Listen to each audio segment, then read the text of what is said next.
一部不宣发的剧，凭什么让电影导演当场愣住？聊聊诚意片场那场安静的震撼。假如今天走进那个片场的人是你，一个混了大半辈子，什么大场面没见过，什么红毯没走过的电影人，人家跟你说好了这剧低调拍，不宣发，零营销，结果你车门一开，抬头一看，门口乌泱泱站满了人，你会是什么反应？我跟你讲，这就是7月5号那天真实发生在香港的一幕。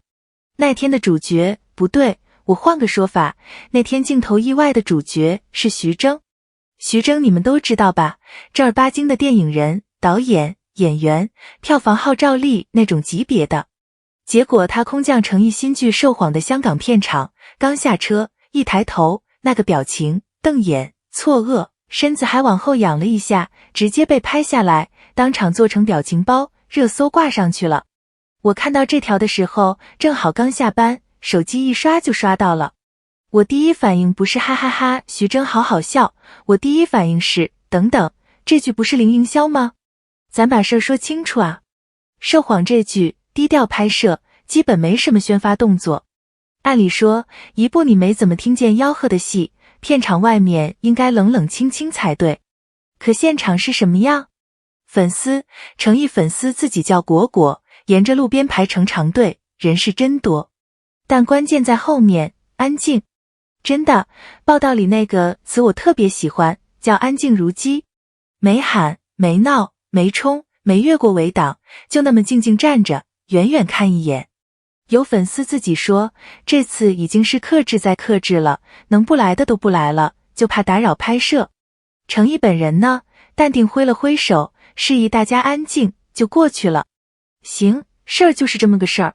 接下来才是我今天想聊的，因为这一幕其实同时能引出好几种完全不一样的声音。咱一个一个来。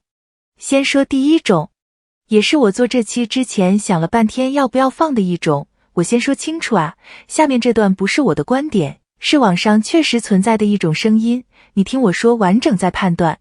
有人会讲，现在流量哪个不是刷的？粉丝数、热搜、数据、砸钱都能堆出来，线下这点牌面说明不了什么。这话吧，你要单看，好像也不是完全没逻辑。数据能刷，这是行业里公开的秘密，我不否认。就流量为王最疯的那几年，是不是刷的，火得实不实在，观众早就被搞得神经兮兮了，谁看谁怀疑，这我理解。但你注意一个前提，数据可以刷，热搜可以买，通稿可以发，人刷不出来。你没法花钱雇几百号人，大老远跑到香港一个没对外公布的片场，站在太阳底下，安安静静守一整天，就为远远看一眼。这个成本，这个自发程度，这个组织度，它是买不来的。一部零营销、零通稿的剧，门口能自己长出这么多真人，这件事本身就已经把流量都是刷的这句话给顶回去了。说白了，能刷的是数字，刷不了的是人心。这一波我站得住。好，第二种声音，这个更实际一点，也更值得认真回应。粉丝这么多，会不会扰民？会不会给剧组添乱？会不会影响人家正常拍摄？这个担心，我觉得是合理的。真的，因为饭圈这些年确实出过不少乱子。说到这个，我得先补一个背景，不然你听不懂这件事到底难在哪。你想想看，前些年那个代拍乱象多恶心，爬树的、翻墙的、偷拍的，甚至有代拍为了拍诚意爬到树上去，纯就是把人家当猎物。那种是真扰乱，真影响拍摄，那种我第一个骂。行，背景说完了，现在拉回来。这次是什么？是粉丝自发地、有序地、远远的守候。没有越过围挡，工作人员都认可这个得体的等候方式。粉丝自己还主动控场，说能不去的都尽量不去了。你把这两件事放一块比，一个是爬树偷拍，一个是安静排队，这根本不是一回事。这就是我常说的那句话，粉随正主。粉丝的素质，某种程度上是艺人的一面镜子。诚意在现场是什么做法？温柔挥手，示意安静，引导大家保持分寸。他自己稳，粉丝就跟着稳。这种就像下棋，看着是粉丝在站队，其实是正主在布局，他常年这么带出来的就是这么个场面，这不是一天两天能装出来的。那么问题来了，把这两种声音都摆完了，我到底站哪边？我给我的判决。我跟你讲，我今天做这期是真的有点激动，你听我说啊。因为这件事最打动我的，根本不是热搜有多高，数据有多好，那些我都不看。最打动我的是徐峥那个愣住。你想啊，一个数据后台的数字，你可以质疑真假；一个热搜话题，你可以说是买的。但一个见惯了大场面的电影人，站在现场，被真实的人群规模惊到，那个错愕，那个后仰，那个下意识的表情，那是装不出来的，也是买不通的。这话说的有点满哈，我换个说法，至少那是最难造假的一种反应。他是一个第三方，而且是个行业前辈，当场给出的最真实的反应。这才是我认为最硬的人气背书。不是粉丝自己说我家哥哥最火，是一个跟你没有任何利益关系，甚至可能都不太熟的电影咖，用一个表情替所有人证了词。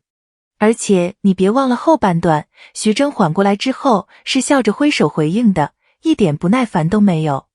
那个微笑是前辈对这个场面的认可。它说明什么？说明这不是哇好可怕的饭圈，而是原来真有人能把人气和素质同时做到。说起这个，我突然想到，我追内地这个圈子这么多年，见过太多高热度等于高争议的组合了，热是热，一地鸡毛。但高热度加高素质能并存的，真的不多。程毅这次把这两样摆在了同一个画面里。所以回到最开始那个假设，假如走进片场的人是你，你会震惊吗？我觉得你会。而且你震惊完，8成也会像徐峥一样，笑着挥挥手。因为那种场面，你挑不出毛病。这种坚持，正主常年稳着带，粉丝常年跟着克制，他值得被看见。懂他的人会懂我在说什么。那这期就先聊到这儿吗？还没完，因为这事儿其实还有另一面，我留到下期。